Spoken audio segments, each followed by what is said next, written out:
বন্ধুরা, আশা করি তোমরা সবাই খুব ভালো আছো। মিনস একাডেমিতে তোমাদের সকলকে জানাই স্বাগত। আমি শিপ্রা, তোমাদের বেঙ্গলি টিচার।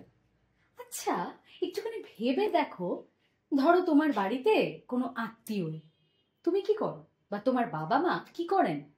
অবভিয়াসলি তাদেরকে সাদর সম্ভাষণ জানান, তারপর বসিয়ে মিষ্টি খাওয়ানো, তাদের সাথে গল্প করা, হই হুল্লোড় তো লেগেই রয়েছে। আর তার মধ্যে যদি থাকে তোমার কোনো সমবয়সী, তাহলে তো মজাই আলাদা। নিজের জিনিস নিয়ে গিয়ে দেখাতে আরম্ভ, দেখ এই ড্রেসটা আমার হয়েছে, এই জিনিসটা আমি কিনেছি, এটা কেমন লাগছে বল। হয় না? সিম্পল, এটাই সবার বাড়িতে হয়ে থাকে।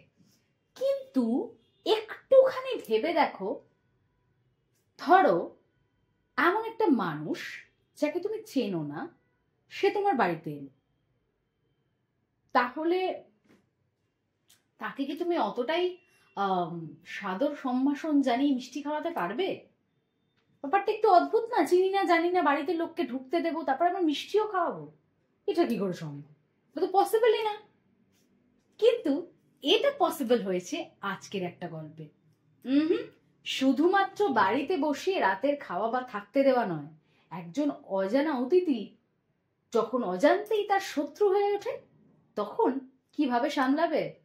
চলো, এইটাই আজকে আমরা জানবো আমাদের গল্পে, যার নাম অদ্ভুত আতিথেয়তা। আতিথেয়তা মানে আতিথ্য, কেউ এলো, তাকে পরিচর্যা করছি, তার সেবা শুশ্রূষা করছি। কিন্তু এই গল্পে নামটা খানিকটা আলাদা। কিরকম? অদ্ভুত আতিথেয়তা। আতিথেয়তাটা রয়েছে, কিন্তু সেটা অদ্ভুত কি করে হলো, সেটা তো গল্প পড়তে গিয়ে জানবো। তার আগে বলি যে এই যে গল্পটা, সেটা কিন্তু লিখেছেন বিদ্যাসাগর, ঈশ্বরচন্দ্র বিদ্যাসাগর। এই নামটা নিশ্চয়ই তোমরা সকলেই জানো, কারণ তিনি অনেক মহান ব্যক্তি ছিলেন এবং তিনি কিন্তু বর্ণপরিচয় রচনা করেছিলেন, তাই না? তো অবশ্যই গল্পটা শুরু করার আগে আমরা কিন্তু ঈশ্বরচন্দ্র বিদ্যাসাগর সম্পর্কে দু একটা কথা জেনে নেব। ঈশ্বরচন্দ্র বিদ্যাসাগর তিনি জন্মগ্রহণ করেছিলেন 1820 খ্রিস্টাব্দে এবং জন্মেছিলেন তিনি মেদিনীপুর জেলার বীরসিংহ গ্রামে। তিনি যখন সংস্কৃত কলেজে পড়াশোনা করছেন, সেই সময় তাকে বিদ্যাসাগর এই উপাধিটা কিন্তু দেওয়া হয়েছিল। আমরা এটাও জানি যে তিনি বিধবা বিবাহের প্রচলন প্রথম করেছিলেন। তিনি কিন্তু বহু বিবাহ রোধও করেছিলেন। এরকম নানা সমাজ সংস্কারমূলক কাজ কিন্তু তিনি করেছেন। এবং তার পাশাপাশি যদি বলি, তার রচিত কয়েকটি গ্রন্থের নাম আমরা জেনে নিই। যেমন হচ্ছে ধরো আখ্যান মঞ্জুরি, ঠিক আছে, বর্ণ পরিচয়, বোধোদয়, শকুন্তলা ইত্যাদি। এবং শেষ পর্যন্ত 1891 সালে তার কিন্তু মৃত্যু হয়। তো এবার আমরা সরাসরি চলে যাব গল্পে। তবে গল্পটাকে তো গল্প শোনার মতো করে শুনতে হবে, তাই প্রথমেই তার চরিত্র কে কে আছে জেনে নেব এবং তার সাথে জেনে নেব গল্পটায় আসলে কি হয়েছে। আশা করি গল্পটা শুনতে তোমাদের খুবই ভালো লাগবে।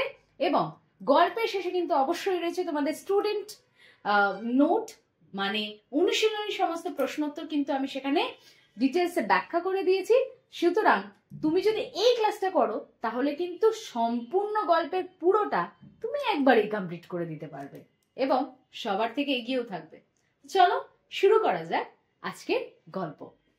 গল্পের শুরুতেই আমরা গল্পের মূল চরিত্রগুলোকে জেনে নেব। এই গল্পের দুজন মূল চরিত্র হলো আরব সেনাপতি এবং মুর সেনাপতি। তো চলো গল্পটা শুরু করা যাক। এক সময় আরব জাতির সঙ্গে মুর জাতির সংগ্রাম হয়েছিল। সেই সময় এক আরব সেনা বহু দূর পর্যন্ত এক মুর সেনাপতিকে ঘোড়ায় চড়ে অনুসরণ করতে থাকেন এবং মুর সেনাপতিও প্রাণ ভয়ে পালাতে শুরু করলেন। কিছুক্ষণ পরে আরব সেনারা অনুসরণ করতে বিরত হলে তিনি অর্থাৎ মুর সেনাপতি নিজের শিবিরের দিকে যেতে শুরু করলেন। কিন্তু তার দিকভ্রম হয়, তিনি রাস্তা চিনতে পারেন না এবং রাস্তা চিনতে না পেরে ভুল করে তিনি বিপক্ষের সেনা শিবিরের কাছে গিয়ে উপস্থিত হন। কিছুক্ষণ পরে তিনি আরব সেনাপতির বাড়ির সামনে এসে উপস্থিত হলেন এবং তার কাছে আশ্রয় প্রার্থনা করেন। আতিথেয়তার দিক থেকে পৃথিবীর কোনো জাতির সাথে আরব জাতির কোনো তুলনা হয় না, কারণ আরব জাতির ঘরে যেই অতিথি আসুক না কেন তিনি যথাসাধ্য চেষ্টা করে তাকে পরিচর্যা করার জন্য। সে ব্যক্তি তার শত্রু হলেও তার প্রতি এতটুকু অনাদর করেন।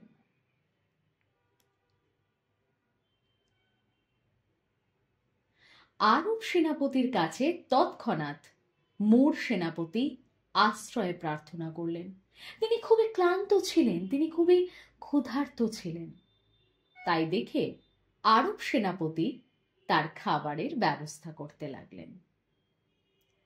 তারপর মোর সেনাপতি নিজের পিপাসা আর খিদে মিটিয়ে রাতের আহারের আগে, যখন তারা দুজনে বন্ধু ভেবে নিজেদের মধ্যে কথা বলতে শুরু করেন, সেই সময় তারা নিজেদের পূর্বপুরুষ, তাদের সাহস, পরাক্রম এবং সংগ্রাম নিয়ে আলোচনা করতে লাগলেন। সেই সময় হঠাৎ করে আরব সেনাপতির মুখটা বিবর্ণ হয়ে যায়। তিনি তৎক্ষণাৎ সেখান থেকে চলে যান এবং কিছুক্ষণ পরেই মুর সেনাপতির কাছে খবর পাঠান যে তিনি খুবই অসুস্থ বোধ করছেন, তাই জন্যই তিনি উপস্থিত থাকতে আর পারলেন না। তার খাবারের, শয্যার সমস্ত কিছু ব্যবস্থা রয়েছে, তিনি যেন খেয়ে ঘুমিয়ে পড়েন। কি কারণে আরব সেনাপতি এরূপ খবর পাঠালেন তার মর্ম তিনি বুঝতে পারলেন না। তিনি রাতের আহার শেষ করে সন্দেহের মন নিয়ে শুয়ে পড়লেন। রাত্রি যখন শেষ হয় সেই সময় আরব সেনাপতির একটি লোক এসে তার ঘুম ভাঙালো এবং তিনি শয্যা ত্যাগ করে উঠে দাঁড়ালেন। প্রথমেই তিনি নিজের আহার কার্য সম্পাদন করলেন, কিন্তু সেখানেও তিনি আরব সেনাপতিকে দেখতে পেলেন না। পরে যখন তিনি দরজার সামনে এসে উপস্থিত হলেন, তখন তিনি দেখলেন যে সজ্জিত ঘোড়ার সামনে ঘোড়ার মুখের রশ্মি ধরে দাঁড়িয়ে রয়েছে সেই আরব সেনাপতি। দেখা মাত্রই সম্ভাষণ করে মুর সেনাপতিকে তিনি ঘোড়ায় চড়ার কথা বললেন এবং বললেন, আপনি যত তাড়াতাড়ি সম্ভব এখান থেকে চলে যান। এই বিপক্ষ শিবিরে আমার থেকে আপনার ঘোরতর বিপক্ষ আর নেই। গতকাল রাত্রে যখন আমরা নিজেদের মধ্যে কথোপকথনে ব্যস্ত ছিলাম, সেই সময় আপনি আপনার পূর্বপুরুষদিগের বর্ণনা দিতে দিতে আমার পিতার হত্যার নির্দেশ দিয়েছিলেন। আমি শোনা মাত্রই প্রতিশোধ নেওয়ার জন্য শপথ করেছি। সূর্যোদয় হলেই প্রাণপণে পিতার হত্যাকারীকে আমি বধ করব। এখনো সূর্যোদয় হয়নি, তবে তা হতে বেশি দেরিও নেই। তাই আপনি যত তাড়াতাড়ি সম্ভব এখান থেকে চলে যান, কারণ একবার সূর্যোদয় হলে আমি প্রাণপণে চেষ্টা করব আমার পিতার মৃত্যুর প্রতিশোধ নেওয়ার জন্য। কিন্তু আপনি অতিথি, আপনার অনিষ্টের কথা আমি ভাবতেও পারি না। এই যে ঘোড়াটা দেখছেন সাজানো রয়েছে, সূর্যোদয় হওয়া মাত্রই আমি ঘোড়ায় চড়ে আপনাকে অনুসরণ করব। কিন্তু আপনাকে যে ঘোড়াটা আমি দিয়েছি সেটাও কোনো অংশে কম নয়, সেও দ্রুত বেগে যেতে পারে। আপনি যদি এখনই এখান থেকে তাড়াতাড়ি বেরিয়ে যান, তাহলে হয়তো আমাদের উভয়েরই প্রাণ রক্ষার সম্ভাবনা রয়েছে। এই বলে আরব সেনাপতি সাদর সম্ভাষণ করে তাকে বিদায় দিলেন এবং তিনি তৎক্ষণাৎ সেখান থেকে চলে গেলেন। এরপর সূর্যোদয় হলো এবং সূর্যোদয় হওয়া মাত্রই ঘোড়ার পিঠে চড়ে সেই ব্যক্তিকে অনুসরণ করতে লাগলেন আরব সেনাপতি। কিন্তু সময় মতো নির্বিঘ্নে মুর সেনাপতি তার নিজের শিবিরে গিয়ে উপস্থিত হয়েছিলেন। তাই আরব সেনাপতি তার সংকল্প সফল হওয়ার কোনো সম্ভাবনা নেই জেনে নিজের শিবিরের দিকে ফিরে এলেন। সো আশা করি গল্পটা তোমাদের খুব ভালো লেগেছে। গল্পটা তো ভালো লাগারই মতো, তাই না? তো এখানে এই গল্পে এবার আমরা দেখব যে এই গল্পে আমরা কি পড়লাম, তার ওভারঅল একটা জিস্ট বা সারসংক্ষেপ সেটা তোমাদের সাথে আমি শেয়ার করে দেবো। ঠিক আছে? সেটা তাহলে তোমাদের সুবিধা হবে পড়ার জন্য। তো ব্যাপারটা যেটা হচ্ছে যে অদ্ভুত আতিথেয়তা, তাই তো? তো এই গল্পে আমরা কটা চরিত্র পেলাম? মূল দুটো চরিত্র পেলাম। একটা হচ্ছে আরব সেনাপতি, আর একজন হচ্ছে মোর সেনাপতি। এখন আরব সেনাপতি, লেখকের ভাষায় যে আরব সেনাপতি পৃথিবীর অনেক ভালো মানুষদের মধ্যে একজন, যারা অতিথিদের খুব ভালোভাবে আপ্যায়ন করতে পারে, এমনকি অতিথি যদি তাদের শত্রু হয় তাহলে। আর এই গল্পতে তো আমরা সেটাই দেখলাম যে আরব সেনাপতির কাছে যখন একজন মূর সেনাপতি আশ্রয় চাইতে এলেন এবং আরব সেনাপতি এটা জানতে পারলেন তার কথার মাধ্যমে যে এই সেই মূর সেনাপতি যে তার পিতাকে অর্থাৎ তার বাবাকে খুন করেছে, হত্যা করেছে, এটা জানার পরে সে আমরা যদি জানতাম কি হতো, যদি আমি জানি যে সামান্য ধরে আমার বাবাকে একটা চড় মেরেছে, তুমি কি সেই মুহূর্তে একটা অ্যাকশন নেবে না? সেই মুহূর্তে তো তাকে পিটিয়ে তুমি পুলিশের হাতে তুলে দেবে। কিন্তু এখানে দেখো যে আরব সেনাপতি কতটা অতিথি পরায়ণ, যে সে জানে যে এই লোকটা আমার বাবাকে হত্যা করেছে, তার সেটা জানার পরেও সে কিন্তু অপেক্ষা করেছে সূর্যোদয় পর্যন্ত, একটা সময় দিয়েছে তাকে, নিজেকে সংযত রেখেছে যে না আমি এই অ্যাকশনটা নেব না, আমি নিশ্চয়ই নেব আমার বাবার মৃত্যুর প্রতিশোধ, কিন্তু তাকে একটা মিনিমাম সময় দিচ্ছে, কারণ এখন সে অতিথি হিসেবে সে অসহায় হয়ে তার বাড়িতে মানে ভুল বশত বা না জেনে এসেছে, রাইট? তো সেক্ষেত্রে তাকে এতটুকু সময় দেওয়া যেতেই পারে, এবং শেষ পর্যন্ত কিন্তু সেটা সে জানিয়েছে যে আমি জানি যে তুমি আমার বাবাকে হত্যা করেছো, তো সূর্যোদয় হওয়ার আগেই কিন্তু আমি তোমাকে, যদি এখান থেকে চলে না যাও সূর্যোদয় হলেই কিন্তু আমি তোমাকে বধ করব বা খুন করব, তা আমাদের যাতে এই যুদ্ধটা না হয় তুমি এখনই এখান থেকে চলে যাও, এখনো কিন্তু সূর্যোদয় হয়নি। এবং এই ঘটনার মধ্যে দিয়ে আমরা কি দেখতে পেলাম যে একটা অদ্ভুত ধরনের আতিথেয়তা। আতিথেয়তা তো জানি যে আমাদের বাড়িতে যখন কোনো গেস্ট আসেন আমরা তখন তাদের খুব ভালোভাবে অতিথি আপ্যায়ন করি, মিষ্টি খাওয়াই, হ্যাঁ, তাকে অনেক কিছু দিই, এবং সমবয়সী এলে তাদেরকে নিজেদের খেলনা জিনিসপত্রগুলোকে দেখাই।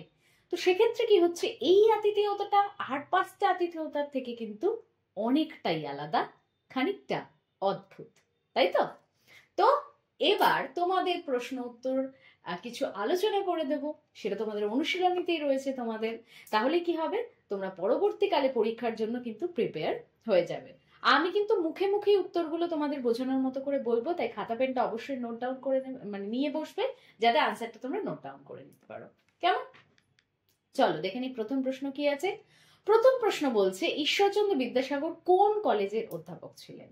তিনি কিন্তু সংস্কৃত কলেজের অধ্যাপক ছিলেন। কেমন? নেক্সট কোয়েশ্চেন, চলো কি রয়েছে দেখি।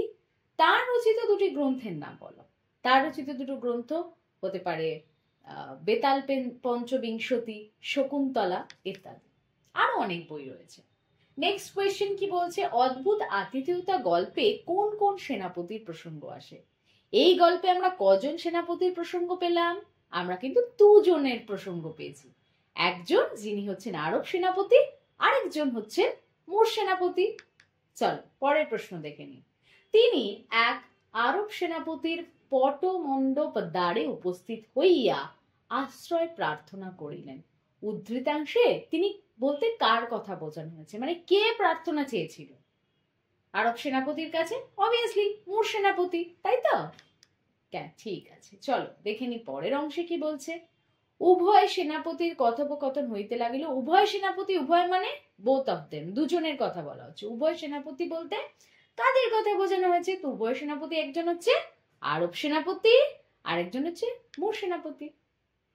পরের প্রশ্ন, তাহা হইলে আমাদের উভয়ের প্রাণ রক্ষার সম্ভাবনা। প্রাণ রক্ষার কোন উপায় এক্ষেত্রে তিনি বলেছেন? এই যে বলেছিলাম যে আরব সেনাপতি যখন জানতে পারলেন যে এই মোর সেনাপতি তার পিতাকে হত্যা করেছে, তখন তিনি ঠিক কি করেছিলেন যে সূর্যোদয় হলে তবেই তাকে মারবেন, তার আগে পর্যন্ত কিন্তু অতিথির কোনো অনিষ্ট তিনি করবেন না। তো এখানে তাই জন্য কি তিনি ওকে সুপায় বললেন যে তুমি যত তাড়াতাড়ি সম্ভব সূর্যোদয় হওয়ার আগে এখান থেকে বেরিয়ে যাও, তাহলে কি হবে, আয়ত্তের বাইরে যদি তুমি আমার চলে যাও, আমি তোমাকে যদি ধরতে না পারি, তুমি যদি টাইমের মধ্যে তোমার শিবিরে পৌঁছে যেতে পারো, তাহলে কিন্তু আমাদের দুজনকারই প্রাণ রক্ষার একটা সম্ভাবনা রয়েছে, তাই তো? ওকে, পরের প্রশ্ন, আপনি সত্বর প্রস্থান করুন। বক্তা কাকে বলেছেন এই কথাটা?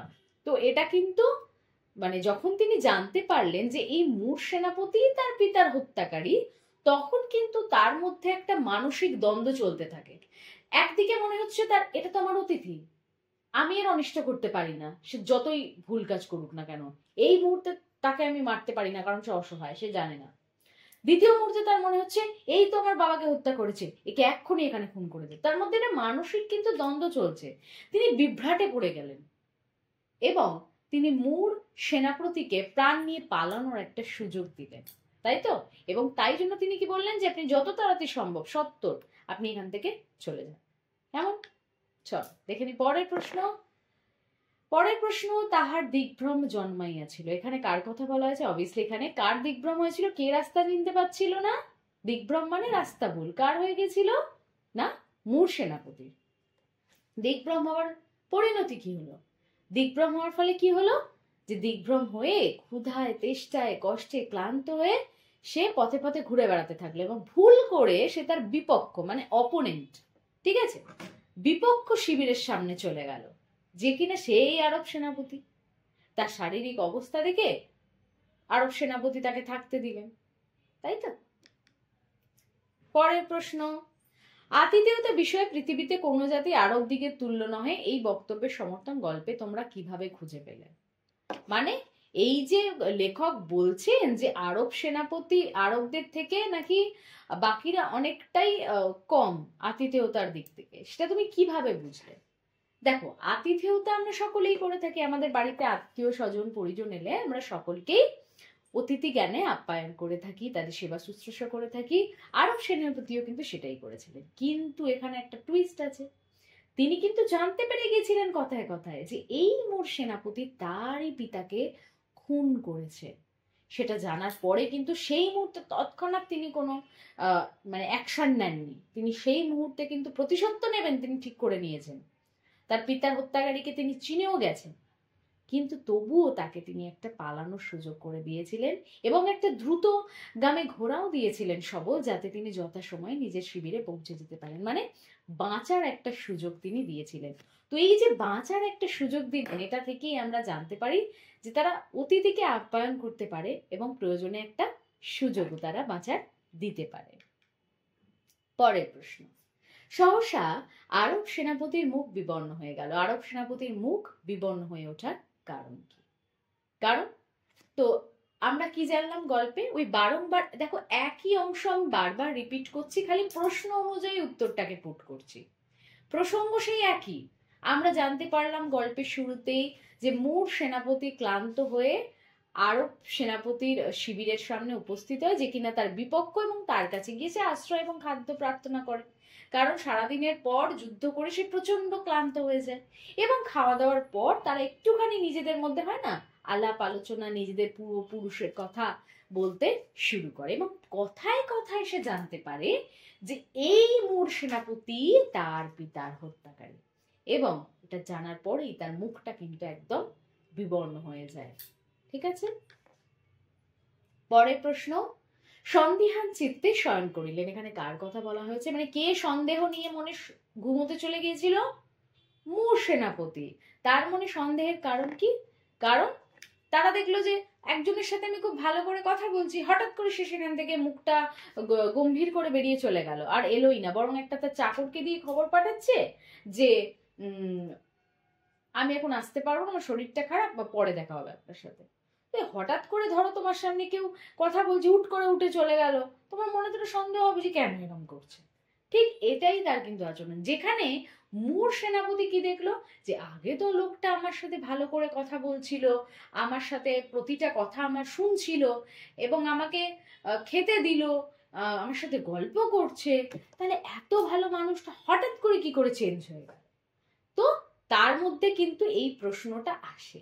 কারণ তার আচরণের হঠাৎ একটা পরিবর্তন দেখা গিয়েছিল এবং তাই জন্যই কিন্তু মোর সেনাপতির মনে একটা সন্দেহের সৃষ্টি হয়েছিল। কেমন? চলো দেখে নি পরের প্রশ্ন কি বলছে। তাহার অনুসরণ করিতেছিল, কে কাকে অনুসরণ করছিল, অনুসরণের কারণ কি? কে কাকে অনুসরণ করছিল একদম শুরুর দিকে গল্পে রয়েছে যে আরব সেনাপতিরা মুর সেনাপতিকে কিন্তু অনুসরণ করছিল। কারণ কি? কারণ তিনি আরব সেনাপতি জানতেন যে তার পিতাকে এই মুর সেনাপতি হত্যা করেছে, মানে তিনি মুখ দেখেননি কিন্তু কিন্তু তিনি সেই সময় তাকে ধাওয়া করেছিল প্রথম দিকে গল্পের শুরুতে, তো অনুসরণ করছিল কারণ তার পিতার মৃত্যুর প্রতিশোধ নেওয়ার জন্য। এইবার দেখো পরের অংশে চলে যাব। বলছে কি, যাহাতে আপনি সত্তর প্রস্থান করিতে পারেন তদ বিষয়ে যথোপযুক্ত আনুকূল্য করিব। এগুলো কিন্তু বড় প্রশ্ন, একটা লাইন তুলে দিয়েছি, সেটাকে তোমাকে এক্সপ্লেন করতে হবে। আমি কিন্তু তোমাকে এখানে জাস্ট উত্তরটা কি কিভাবে তোমরা স্টেপে সাজিয়ে লিখতে পারো সেটাই আলোচনা করে দেবো, ঠিক আছে? স্টুডেন্ট নোটস তোমরা কিন্তু আমাদের আলাদা পেয়ে যাবে। তো এখানে বলছে কি, যাহাতে আপনি সত্তর প্রস্থান করতে পারেন, মানে প্রথমের মানেটা জানো কি বলছে, যাতে আপনি তাড়াতাড়ি এখান থেকে চলে যেতে পারেন তার জন্য যথাযুক্ত ব্যবস্থা সুযোগ সুবিধা করে দেব। তো এখানে কি বলছে যে এই আরব সেনাপতি ও আতিথেয়তার দিক থেকে অন্যান্য জাতির থেকে একদম উচ্চমানের, এবং পূর্বপুরুষ দিকের কথা বলার সময় তারা কি জানতে পারে যে এই মোর সেনাপতি তার পিতার হত্যাকারী, এবং কিন্তু তবুও তিনি সৌজন্যবোধ রেখেছিলেন, তিনি কিন্তু সেই মুহূর্তে কোনো অ্যাকশন না নিয়ে তার পিতার মৃত্যুর প্রতিশোধ নেবেন ঠিক করেন কখন, যখন সূর্যোদয় হবে। অর্থাৎ তিনি টানাপোড়েনের মধ্যে পড়ে যান, তিনি দুটো দিকই বজায় রাখতে চাইছিলেন, একদিকে তিনি অতিথি আর একদিকে পিতার মৃত্যুর মানে পিতার হত্যাকারী, দুটো দিক নিয়ে তিনি ভীষণভাবে কনফিউজ ছিলেন। পরের অংশে কি বলছে, এই বিপক্ষ শিবিরের মধ্যে আমা অপেক্ষা আপনার ঘোরতর বিপক্ষ নেই। কেন? কারণ মুর সেনাপতি তো জানতো না যে এই সেই আরব সেনাপতি যার বাবাকে আমি হত্যা করেছি। সে তো নিজের কি বলবো মানে কি বলবো নিজের একদম আমি সংগ্রাম করেছি, আমি হত্যা করেছি, নিজের কৃতিত্ব বলছে, নিজের পূর্বপুরুষের কৃতিত্ব বলছে, অথচ জানেই না যে যার বাবাকে হত্যা করেছে সেই আমার সামনে বসে। তো সেটা যখন জানতে পারলেন আরব সেনাপতি কথায় কথায়, তখন কিন্তু যাওয়ার আগে তিনি এই কথা বললেন যে এই যে শিবিরে আপনি দাঁড়িয়ে রয়েছেন, আশ্রয় পেয়েছেন, রাতে খেতে পেয়েছেন এবং আপনি নিশ্চিন্তে রয়েছেন, এই বিপক্ষ শিবিরে আমার থেকে বড় শত্রু আপনার আর কেউ নেই। ঠিক আছে? কারণ কারণ তো সে তার পিতার মৃত্যুর বদলা নেবে খানিকক্ষণের মধ্যে, তাই না? তারপরে বলছে কি, আমাদের জাতীয় ধর্মই প্রাণান্ত এবং সর্বশান্ত হইলেও অতিথির অনিষ্ট চিন্তা করি না। বলছে যে এটা কিন্তু বলেছে আরব সেনাপতি, তিনি মুর সেনাপতি অবাক। সে ভাবছে আমি তার বাবাকে হত্যা করেছি এটা জানার পরেও সে আমাকে কিছু করেনি, আমাকে সকাল পর্যন্ত খাইয়ে দাইয়ে আমার জন্য একটা সুস্থ সবল ঘোড়া দিয়েছে। এটা সে চিন্তায় পড়ে গেছে। তখন কিন্তু সে বুঝতে পারছে আরব সেনাপতি যে তার মাথায় এরকম চলছে, যে এরকম ছেড়ে দিচ্ছে কেন। সেক্ষেত্রে কিন্তু এইটা তিনি বলেছেন যে আমাদের জাতির ধর্মই এটা যে আমরা অতিথির কোনো অনিষ্ট করি না, ঠিক আছে, এবং তাই জন্য কিন্তু আপনাকে একটা সুযোগ দিলাম। পরের প্রশ্ন, গল্পে কার আতিথেয়তার কথা বলা হয়েছে, তিনি কিভাবে অতিথির আতিথেয়তা করেছেন এবং তার আতিথেয়তার অদ্ভুত কেন সেটা ব্যাখ্যা করো। দেখো এই ব্যাখ্যাটা কিন্তু আমি আগেই তোমাকে দিয়ে দিয়েছি। আতিথেয়তা খুব সাধারণ, আমাদের পরিবারেও কোনো আত্মীয় স্বজন এলে কিন্তু আমরা তার আতিথেয়তা করে থাকি, কিন্তু এখানে আতিথেয়তাটা অদ্ভুত। কারণ সে আমার পিতার অর্থাৎ আরব সেনাপতি জানতে পেরে গেল যে সে তার পিতার হত্যাকারী, তারপরেও কিন্তু সে তার আতিথেয়তা এতটুকু নষ্ট করেনি, তার সেই বন্ধুত্বপূর্ণ সম্পর্ক সে সূর্যোদয় হওয়ার আগে পর্যন্ত বজায় রেখেছে, এবং এখান থেকেই তার আতিথেয়তাটা অদ্ভুত, তাই তো? তারপরে কি বলছে, আরব মোর সংঘর্ষের ইতিহাসের কাহিনী অবলম্বনে আখ্যানে লেখকের রচনা শৈলী এবং অনন্যতার পরিচয় পাওয়া যায় তা দাও। এখানে মূলত হচ্ছে যে কি বলতে চাইছেন, মানে সাহিত্য কি, সাহিত্য মানেই হচ্ছে আমাদের জীবনেরই আয়না, আমাদের জীবনে যেটা হচ্ছে সেটাই আমরা সাহিত্যে দেখতে পাই। যেমন ধরো সুখ দুঃখ, কিছু পাওয়া না পাওয়া, কারণ নীতি, হ্যাঁ, মানুষের মনের কথা, অন্যের মনের আদর্শ, সেটা আমরা ফুটিয়ে তুলি।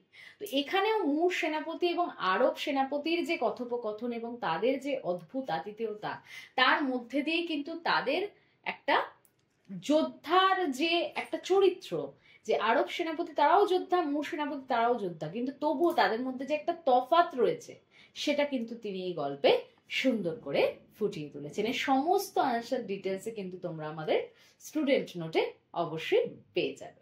পরের অংশে আতিথেয়তা বিষয়ে পৃথিবীর কোনো জাতি আরব দিকের তুললে নয়, এই ঘটনাটা বিশ্লেষণ করতে বলছে যে কেন লেখক এই কথাটা বললেন যে পৃথিবীর কোনো জাতির থেকে আরব জাতির কোনো তুলনা হয় না আতিথেয়তার দিক থেকে। মূল প্রসঙ্গ কিন্তু একটাই, যে পিতার হত্যাকারী বা সে আমার শত্রু জানার পরেও সে যে শেষ পর্যন্ত তার সেবা করে গেছে এবং তাকে শেষ পর্যন্ত যাতে সুস্থভাবে সে তার শিবিরে পৌঁছে যেতে পারে তার জন্য সমস্ত বন্দোবস্ত করে দিয়েছে। এই দিক থেকে দেখতে গেলে বোঝাই যায় যে শত্রুকেও যে আপন মনে করে একটা সুযোগ দেয়, তার মতো কিন্তু বোধহয় আর কারোর তুলনা হয় না। চলো দেখে নি পরের প্রশ্ন কি বলছে। বন্ধু ভাবে উভয় সেনাপতির কথোপকথন হইতে লাগিল। কোন দুই সেনাপতির কথা বলা হয়েছে, তাদের কিভাবে সাক্ষাৎ হলো এবং তাদের কথোপকথন।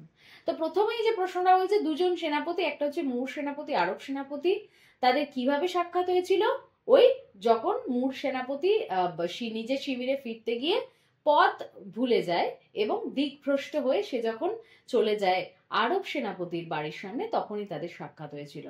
এবং উভয়ের কথোপকথনের সারমর্ম সেটা আমি আগে বহুবার কিন্তু আলোচনা করে দিয়েছি এবং এটা তোমরা আমাদের স্টুডেন্ট নোটে অবশ্যই পেয়ে যাবে। চলো দেখে নিয়ে পরের প্রশ্ন কি বলছে। তিনি নির্বিঘ্নে স্বপক্ষীয় শিবির সন্নিবেশ স্থানে উপস্থিত করিলেন। কার কথা বলা হয়েছে? অবশ্যই কিন্তু এখানে আরব সেনাপতির কথা, সরি এখানে মুর সেনাপতির কথা বলা হয়েছে, যে নির্বিঘ্নে তার শিবিরে পৌঁছতে পেরেছিল। পরের প্রশ্ন কি বলছে, তাহার অনুসরণ করিতেছিলেন। কার কথা বলা হয়েছে? কে কাকে অনুসরণ করছিল? এখানে আরব সেনাপতি অনুসরণ করছিল। তিনি কাকে অনুসরণ করছিল? মুর সেনাপতিকে। তার অনুসরণের কারণ কি? কারণ মুর সেনাপতি তার পিতার হত্যাকারী এবং আরব সেনাপতি স্থির করে যে সূর্যোদয় হলেই সে তার পিতার যে হত্যাকারী তাকে বধ করবে এবং সেই কারণেই সে তাকে অনুসরণ করছিল। এবং বলছে কি, শত্রুকে কাছে পেয়েও তিনি তার বৈরী সাধন মানে শত্রুতার সেই যে কাজ যেটা তিনি করতে গেছিলেন সেটা তিনি করলেন না। কেন? কারণ তিনি কি দেখলেন, যে মুর সেনাপতি কিন্তু নির্বিঘ্নে তার শিবিরে পৌঁছে গেছে এবং এখানে তার সাথে সে মানে কোন রকম যুদ্ধ করতে পারবে না, কারণ সে তো অলরেডি তার নিজের শিবিরে পৌঁছে গেছে। এখন সে একা মানুষ, সে একা যদি কারোর শিবিরে ঢুকে পড়ে সবাই মিলে তো তাকেই মেরে ফেলবে। তো এই সংকল্পটা যখন দেখলো যে সাধন করতে পারবে না, তখন সে করলো না। এবং আরেকটা কথা, শত্রুকে পেয়েও কখন পেয়েছিল? যখন সে তার বাড়িতে এসে আশ্রয় চেয়েছিল। প্রথমে কিন্তু আরব সেনাপতি নিজেও জানতো না যে এই সেই মুর সেনাপতি যে তার পিতাকে হত্যা করেছে। তো কাছে তো পেয়েছে, সে চাইলেই যখন জানতে পারলো যে সে তার পিতার হত্যাকারী, সে কিন্তু তাকে কিছু খুন করে দিতে পারতো বা হত্যা করতে পারতো। এবং সেই সময় অলরেডি মুর সেনাপতি ক্লান্ত ছিল, ক্ষুধার্ত ছিল, সে হেরেই যেত, কিন্তু সেটা সে করেনি, কারণ সে অতিথিকে সম্মান জানিয়েছে। তাই তো? তো চলো এরপরে চলে যাব আমরা ব্যাকরণের অংশে। তো চলো এবারে পরের অংশে যেটা রয়েছে সেটা দেখে নিই। পরের অংশে যেটা বলছে সেটা বলছে যে রুদ্ধ দল আর মুক্ত দল চিহ্নিত করো। সে তো না হয় আমরা করলাম, বেঙ্গলির যখন বাংলা ব্যাকরণ ক্লাস হবে সেখানে কিন্তু ডিটেলস আমি এটা নিয়ে আলোচনা করব। তবে এই মুহূর্তে রুদ্ধ দল মুক্ত দল আলোচনা করতে গেলে যতটুকু জানা দরকার সেটুকু আমি নিশ্চয়ই তোমাদেরকে বলে দেব। এখানে প্রথমেই তোমাদের যেটা মাথায় রাখতে হবে সেটা হচ্ছে দল কি। দল মানে হচ্ছে একটা নিঃশ্বাসে তোমরা যতটা একটা শব্দের অংশকে উচ্চারণ করতে পারছো সেটাই হচ্ছে দল, এবং সেইভাবেই কিন্তু করতে হয় দল বিভাজন। কেমন? যদি আমি বলি, একটা এক্সাম্পল তোমাদের দিচ্ছি, সূর্যোদয়। এই শব্দটাকে আমি যখন উচ্চারণ করব এক নিঃশ্বাসে কতটা উচ্চারণ করতে পারবো? সূর্যোদয়, সূর্যোদয়। তো এক নিঃশ্বাসে আমি প্রথমে সূর্য উচ্চারণ করতে পারলাম আর তারপরে দয়। তার মানে কি হলো? এই শব্দে দুটো দল থাকলো। এবং দুটো দলই কিন্তু রুদ্ধ দল। কেন রুদ্ধ দল মুক্ত দল কি করে বুঝবো সেটা আমি বলে দিই। রুদ্ধ দল মানে হচ্ছে ধরো তুমি উচ্চারণ করছো, যেমন সূর্যোদয়ের মধ্যে তুমি দুটো উচ্চারণ করলে, একটা হচ্ছে সূর্য, একটা হচ্ছে দয়, রাইট? এবার দেখো সূর্য ও আসছে, ও যেখানে থাকবে সেখানে কিন্তু মানে স্বরধ্বনি শেষে থাকলে সেটা হয় মুক্ত দল, আর যদি ব্যঞ্জন ধ্বনি শেষে উচ্চারিত হয় তাহলে সেটা হবে রুদ্ধ দল, আর স্বরধ্বনি উচ্চারণ হলে সেটা হবে মুক্ত দল। আশা করি কনসেপ্টটা ক্লিয়ার হয়েছে। এবার দেখো তোমাদের অনুশীলনীতে যেটা রয়েছে সেই অনুযায়ী আলোচনা করি। দেখো প্রথমেই রয়েছে সংগ্রাম। তো এটাকে তোমরা এক নিঃশ্বাসে উচ্চারণ করার চেষ্টা করো। কিরকম ভাবে হবে? সংগ্রাম, তাই তো? এইভাবেই আমরা দুটো দল পাচ্ছি। তাহলে আমরা পেলাম দুটো দল। এর মধ্যে যদি আমি বলি কোনটা কি দল, দুটোই কিন্তু রুদ্ধ দল। কেন? একটা হচ্ছে সং, লাস্টের যেটা রয়েছে সেটা কিন্তু অবশ্যই একটা ব্যঞ্জন ধ্বনি, সুতরাং সঙের সেটা হলো রুদ্ধ দল। গ্রাম, গ্রাম মতে শেষ হচ্ছে, মটাও ব্যঞ্জন ধ্বনি, তাই জন্য দুটোই কিন্তু এখানে হলো রুদ্ধ দল। আর দল কটা হলো এই শব্দে? দুটো। পরেরটা কি বলছে? অশ্বপৃষ্ঠ। এটাকে কিভাবে আনবো?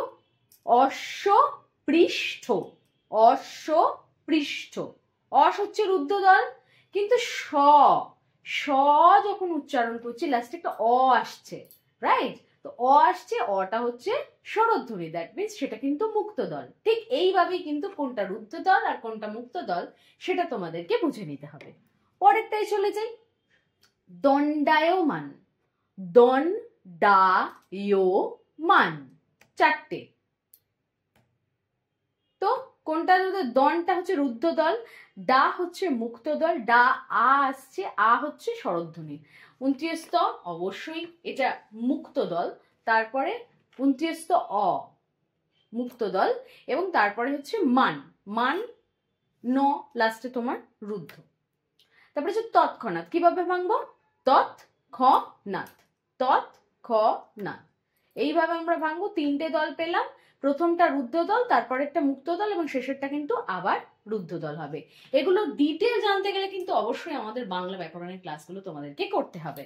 এরপরের অংশে চলে যাই। বলছে নির্দেশ অনুযায়ী বাক্য পরিবর্তন করতে হবে। একটা বাক্য দিয়েছে এবং সেখানে তোমাদেরকে কি বলা হয়েছে যে তোমাদেরকে বাক্যটা যেটা করতে বলা হচ্ছে সেটা করতে হবে। এখন বাক্য পরিবর্তন করারও কিন্তু নিয়ম রয়েছে, সেই নিয়মগুলো জানতে গেলে আমাদের ক্লাস তোমাদের নিয়মিত করতে হবে, বাংলা ক্লাসগুলো। এবং এখানে আমি অবশ্যই তোমাদেরকে কিন্তু উত্তরগুলো জানিয়ে দেব। দেখো, আরবেরা তাহার অনুসরণে বিরত হইলে তিনি স্বপক্ষীয় শিবিরের উদ্দেশ্যে গমন করিতে লাগিলেন। তবে এক্ষেত্রে একটা জিনিস তোমাদের মাথায় রাখতে হবে, এই যে বাক্যটা আমি পড়লাম, তো এই বাক্যটা কি ভাষায় রয়েছে বলতো? সাধু ভাষায় রয়েছে, তাই তো? এটা কিন্তু চলিত ভাষায় নয়। এখন ধরো সাধু ভাষায় কোনো একটা বাক্য দিলে আর তুমি সেটাকে বাক্য পরিবর্তন করলে চলিত ভাষায়, যদি না করতে বলা হয়ে থাকে চলিত ভাষায় বাক্যর পরিবর্তন, জটিল বাক্য দিয়ে একটা সাধু ভাষায় বাক্য দিল, তুমি জটিল বাক্য তো করলে, কিন্তু করলে তুমি সাধু ভাষায়, সাধু থেকে চলিত ভাষায় করলে বা চলিত থেকে সাধু ভাষায় করলে, সেটা কিন্তু সম্পূর্ণ ভুল হবে। এখানে যেহেতু তোমার সাধু ভাষা রয়েছে তাই জন্য তোমাকে কিন্তু এখানে সাধু ভাষাই ব্যবহার করতে হবে। এখন বলেছে করতে জটিল বাক্য। জটিল বাক্য মানে কি? আগে পরে আমাকে আরো একটা এক্সট্রা শব্দ যোগ করতে হবে যাতে জিনিসটা জটিল হয়। যেমন বলছে কি, আরবেরা তাহার অনুসরণে বিরত হইলে তিনি স্বপক্ষীয় শিবিরের উদ্দেশ্যে গমন করিতে লাগিলেন। তো উত্তরটা কি হবে? যে যখন আরবেরা তাহার অনুসরণে বিরত হইল তখন তিনি স্বপক্ষীয় শিবিরের দিকে বা উদ্দেশ্যে গমন করিতে লাগিলেন। ক্লিয়ার?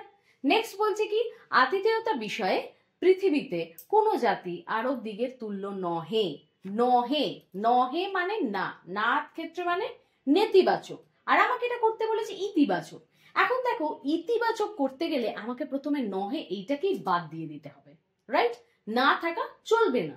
সেক্ষেত্রে আমাকে তার একটা এমন শব্দকে চেঞ্জ করতে হবে যেটাতে পুরোটাই চেঞ্জ হয়ে যায়। এবার ধরো শুধু তুমি ধরো নহে তুলে দিলে, ধরো তুমি এটা উত্তর লিখলে যে আতিথেয়তা বিষয়ে পৃথিবীতে কোনো জাতি আরব দিকে তুল্য, ছেড়ে দিলি, নয় তো তুলে দিয়েছি ম্যাম, হয়ে গেছে ইতিবাচক। না, অ্যাকচুয়ালি মিনিংটা বাক্যের কিন্তু কখনোই চেঞ্জ করা যাবে না। সেক্ষেত্রে এটা কি উত্তর হবে? যে আতিথেয়তা বিষয় পৃথিবীতে সকল জাতির কাছেই আরবেরা অতুলনীয়, মানে যার তুলনা হয় না, রাইট? পরেরটা কি বলছে, দ্বার দেশে উপস্থিত হইয়া দেখিলেন তিনি সজ্জিত অশ্বের মুখরশ্মি ধারণ করিয়া দণ্ডায়মান আছেন। এটাকে করতে হবে আমাকে যৌগিক বাক্য। যৌগিক বাক্যের ক্ষেত্রে আমরা সংযোজক বাক্য শব্দ কিছু ব্যবহার করতে পারি, যেমন এবং, এবং আরো অনেক শব্দ রয়েছে, অথবা এই ধরনের কিছু সংযোজক অব্যয় থাকে যেগুলো আমরা ব্যবহার করতে পারি। এছাড়া আমরা কমা ব্যবহার করতে পারি। সেক্ষেত্রে এটা আমরা কি করলে ঠিক হবে, দেখো উত্তরটা হবে যে তিনি দ্বার দেশে উপস্থিত হইলেন এবং তাকে সজ্জিত অশ্বের মুখরশ্মি ধারণ করিয়া দণ্ডায়মান অবস্থায় দেখিলেন। উত্তরগুলো কিন্তু অবশ্যই তোমরা নোট করে নিয়ে, এগুলো কিন্তু তোমাদের অনুশীলনের প্রশ্ন উত্তর আমি আলোচনা করছি। পরের প্রশ্ন কি বলছে দেখো, এই বিপক্ষ শিবিরের মধ্যে আমা অপেক্ষা আপনার ঘোরতর বিপক্ষ আর নাই। এটাকে করতে হবে প্রশ্নবাচক। প্রশ্নবাচক করতে গেলে আমাকে কি করতে হবে, একটা কোয়েশ্চেন ক্রিয়েট করতে হবে, যে কি, কাকে, কেন, কি জন্য, এইভাবে, এবং একটা তার সাথে থাকবে কোয়েশ্চেন মার্ক। এখানে কি বলছে, এই বিপক্ষ শিবির মধ্যে আমা অপেক্ষা আপনার ঘোরতর বিপক্ষ আর নেই। এটা আমি স্টেটমেন্ট দিচ্ছি। তো এটাকেই যখন আমি প্রশ্নবাচক করবো আমি কি বলতে পারি, যে এই বিপক্ষ শিবির মধ্যে আমা অপেক্ষা আপনার ঘোরতর বিপক্ষ আর আছে কেউ, বা কেউ আছে কি, এইভাবে। পরের প্রশ্নটায় আমরা চলে যাব। কি বলছে, তিনি নির্বিঘ্নে স্বপক্ষীয় শিবির সন্নিবেশ স্থানে উপস্থিত হইলেন। এটাকে করতে হবে না সূচক। এখন আমি যদি না যোগ করে দিই, শুধু যদি আমি বলি যে তিনি নির্বিঘ্নে স্বপক্ষীয় শিবির সন্নিবেশ স্থানে উপস্থিত হইলেন না, করে দিয়েছি ম্যাম না যোগ, না সূচক হয়ে গেছে। বাক্যের মিনিং কখনোই চেঞ্জ করা যাবে না। এই বাক্যটা পড়লে আমরা কি বুঝতে পারি, যে তিনি কিন্তু তার নিজের শিবিরে বা নিজের স্থানে উপস্থিত হয়েছেন, তবু এটাকে আমাকে না সূচক বাক্যে কি করতে হবে। তো কি করব, যে স্বপক্ষীয় শিবির সন্নিবেশ স্থানে উপস্থিত হইতে তিনি কোনো বিঘ্ন পাইলেন না। এখন বিঘ্ন পাইলেন না বা বাধা পেলেন না, তার মানে তিনি ঠিকঠাক সেখানে পৌঁছে গেছেন, রাইট? মানে বাক্যের মিনিংকে কিন্তু তুমি কিন্তু কখনোই চেঞ্জ করতে পারবে না। কেমন? তো আশা করি সম্পূর্ণ ক্লাসটা করে এই গল্প, এর অনুশীলনের প্রশ্ন উত্তর, ব্যাকরণের বিষয় সমস্তটাই তোমরা ভালোভাবে বুঝেছো এবং নোট ডাউন করে নিয়েছো। ব্যাকরণের আরো ডিটেলস ক্লাসের জন্য আমাদেরকে অবশ্যই তোমাদেরকে ফলো বা সাবস্ক্রাইব করতে হবে, এবং দেখা হচ্ছে তোমাদের সাথে পরে অন্য কোনো ভিডিওতে। ততক্ষণের জন্য সুস্থ থাকো আর ভালো থাকো।